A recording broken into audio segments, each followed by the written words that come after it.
more than 100,000 jobs open across South Carolina right now. But new data released today reveals nearly half of South Carolinians who are old enough and eligible to work are not employed or are actively looking for a job. State House reporter Mary Green joins us live in Columbia. Mary, there's a new survey shedding light on this. Yes, Will, Meredith, this survey specifically focused on the people who were employed in South Carolina in 2019, filed for unemployment in 2020, and then were not reflected in the state's wage data in 2021. More than a quarter of the 6,000 people who responded said they're currently able to work, but they're not. Here are the most frequently named barriers those South Carolinians say are keeping them from getting a job.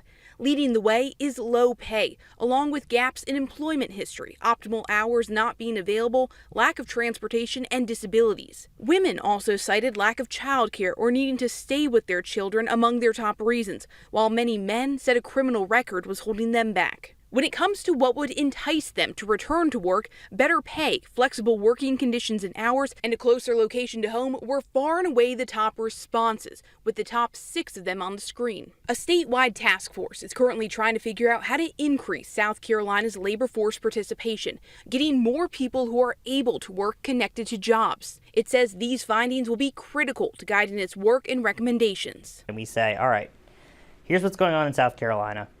What do we do about it? Because we've seen the labor force participation rate, unfortunately, in the last few months, it's continued to decline. 5th lowest in the United States. So it's a deeply concerning issue, and we have to bring a lot of people to the table to figure out how to address it.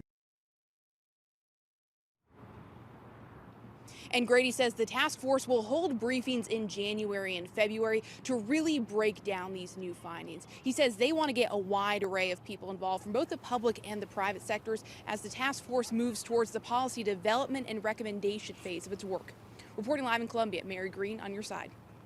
And thanks for that, Mary. Meanwhile, South Carolina's unemployment rate remains at a record low of 3.3%. Now, that's according to the state's November employment data that was just released today.